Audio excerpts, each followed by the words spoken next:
everyone, and welcome to the next episode of To Be Astronomer, me, hello, answering the seemingly 20 unanswerable questions from Flatzoid. Now, the stream is already a while back. I started making the first couple of episodes pretty quick, but I was not at home the last 10 days, and the whole master's thesis thing we have encountered a problem that we weren't expecting on a computational side, and it's just messy. But whatever. Let's get cracking. We left off at the question. We answered question 19 in the last video, so we're going to go 20 and possibly beyond today. Chances are that I may actually finish this within that recording session, but we'll see about that. We'll see. Okay, next question. Do you know the difference between optical and physical? I definitely do. I'm not too sure a lot of Globers do. Because this stems down to like the horizon. Because they don't give I was about to say this is not a general question because it would be a very strange question. it is the horizon physical or optical. It's a bit of them, isn't it? Yeah. Let me give you a little advice, guys. When you say refraction, Yes. It's not physical. That is true. That is true. Now, you see, what Flatzoid is alluding to here is that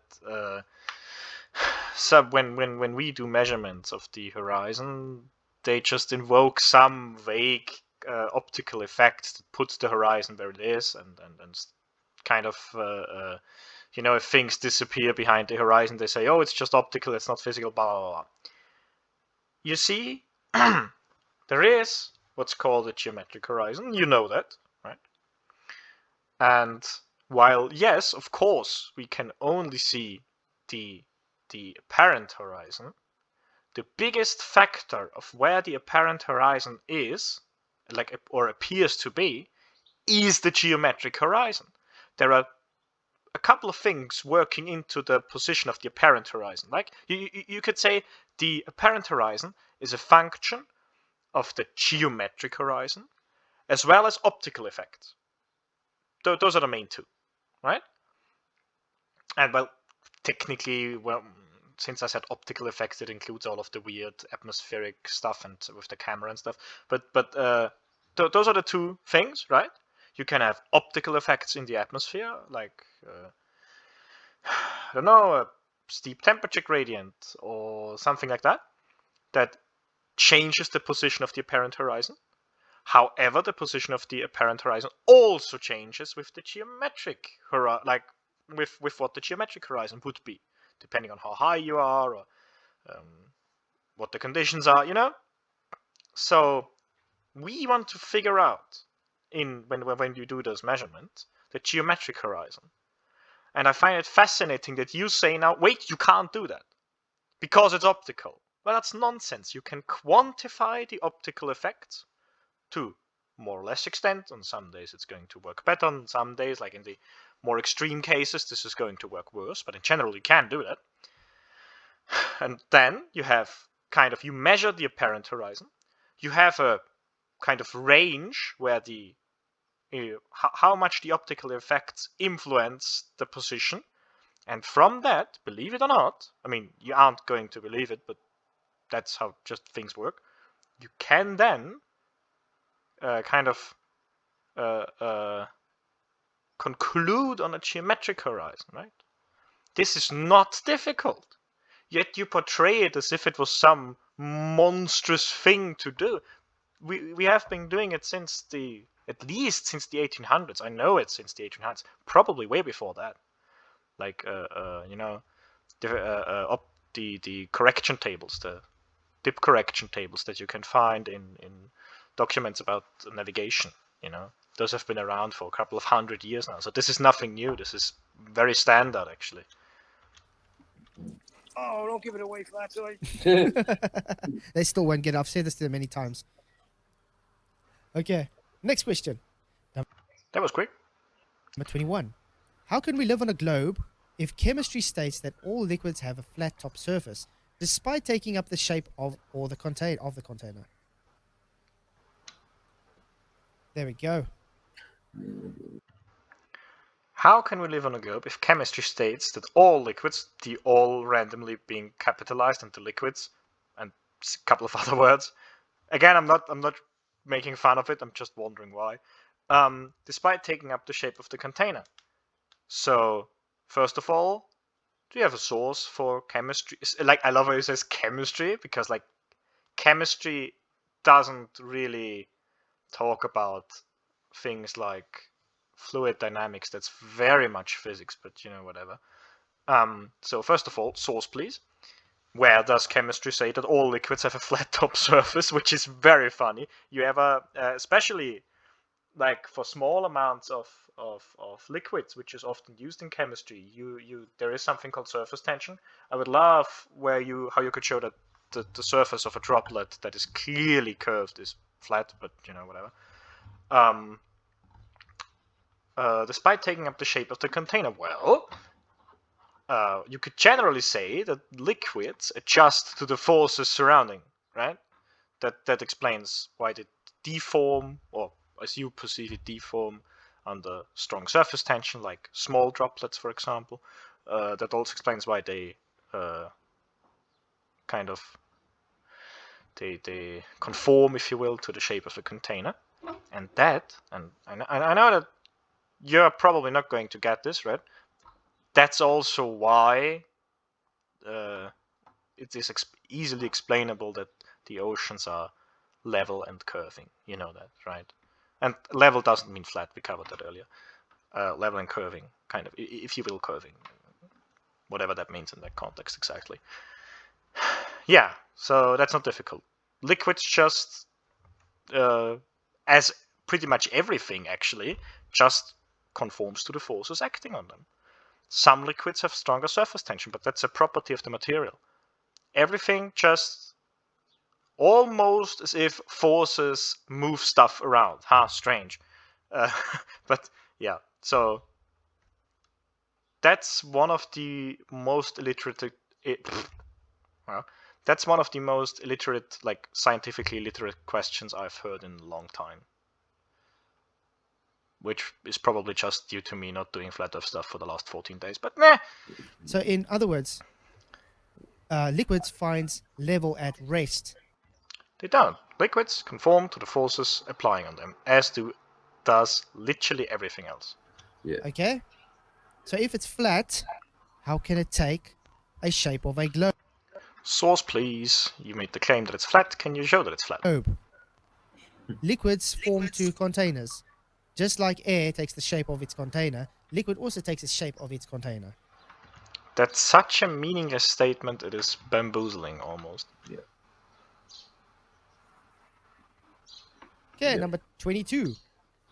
If you gave a scientist that is not acquainted with flat Earth these questions, I strongly believe that about half of these questions would be like they would ask me, if I showed them these questions, they would ask me if I've made a spelling mistake or if that's really the question, because it makes absolutely zero sense. Why can I see Venus at night if it's closer to the sun than the Earth? Ooh. Why shouldn't you be able to see Venus at night? Yeah. I can't remember who gave this question, but yeah, that's quite interesting. Because you're not supposed to see Venus You are. in the daytime. I mean, you hardly see it at the daytime. Like, depends on what you actually define as daytime. You can still see it close to sunset or dawn, right? But that's basically twilight already. So that's neither really day or night. That's somewhere in between. And yet you can in some days, sometimes. Early morning, Yes. evenings, when... You know, when you ask this question to someone who has no clue about astronomy, that's fair, right? But it's such a simple answer. Flatside, come on. Such a simple answer. It's embarrassingly simple. Wait, let me I can even very quickly just sketch it out for you, because apparently that is super unclear. I also like that I found an old version of like Paint. I love it. Okay, so norm. Okay, yeah. Oh god, that's horrible. That is horrible. There we go. That's better. So there's the sun, right? A bit of an oval sun, but it will do for now. This is of course not to scale, and I'm saying that because I know that probably you would say that, oh, you didn't try to scale. Okay, now the Venus is more inside, right? So the orbit of Venus is somewhere here. Okay, that's the orbit of Venus. That's not Venus.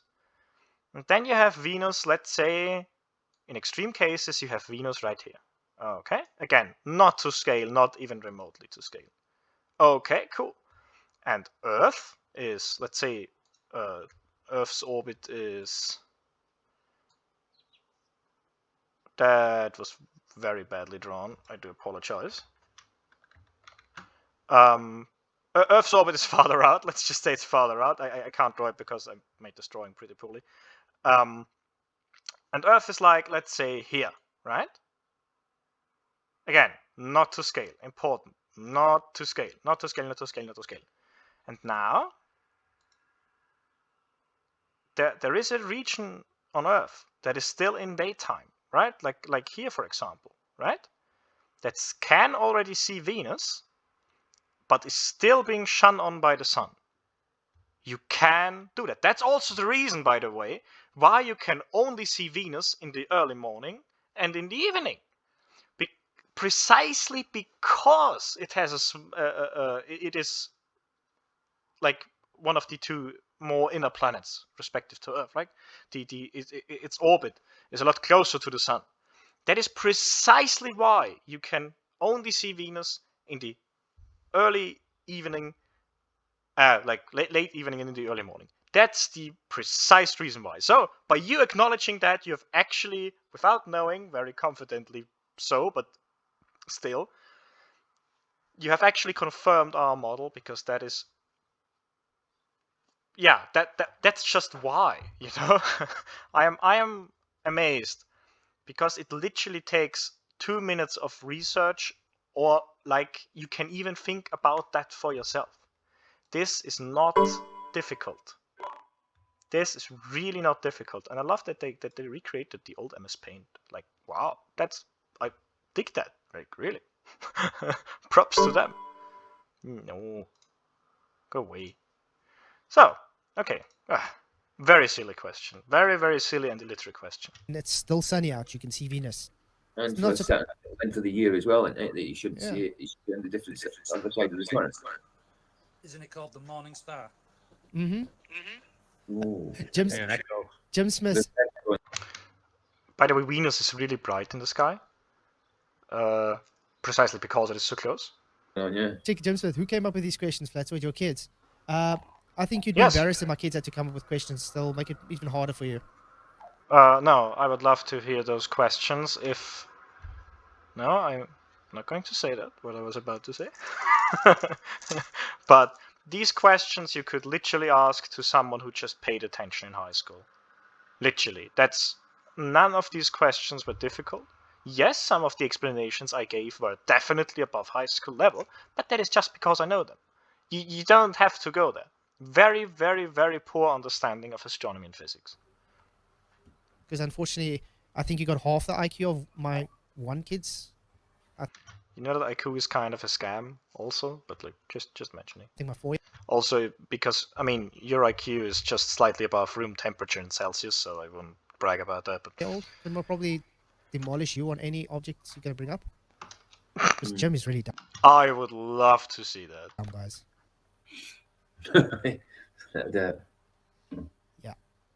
But yeah, I love how they not actually answering the questions. All we're getting is, yeah, I'm going to answer them. I am. They're really easy. None of them are difficult. They are all extremely easy because they are on the scientific understanding of a 12-year-old.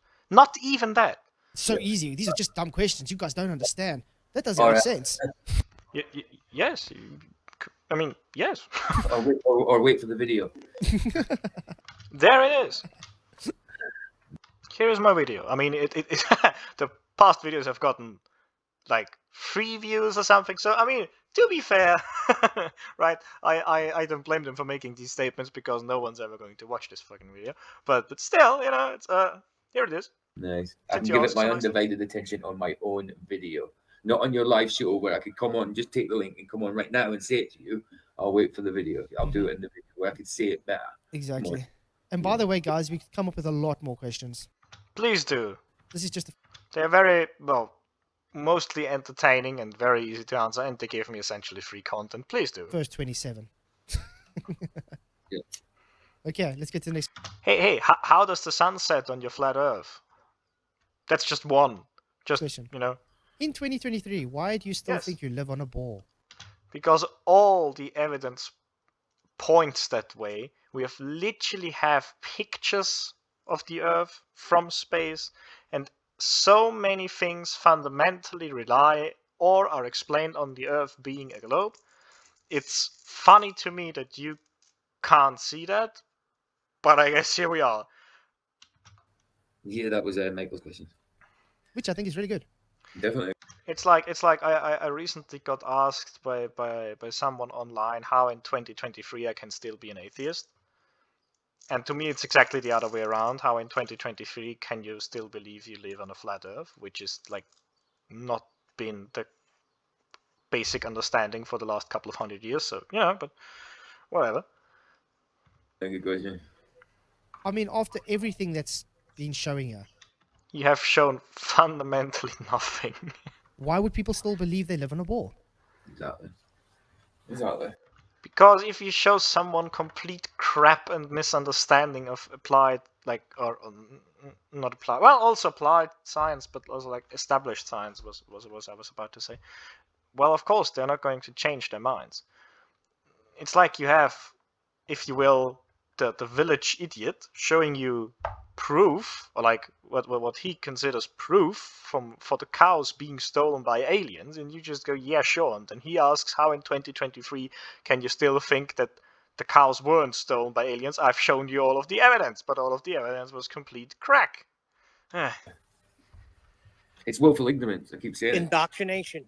That as well. It's so funny to me when flat earthers say it's indoctrination or like willful ignorance when they, like, you can't even answer very basic science questions. But, you know, I wasn't expecting much. Indoctrination.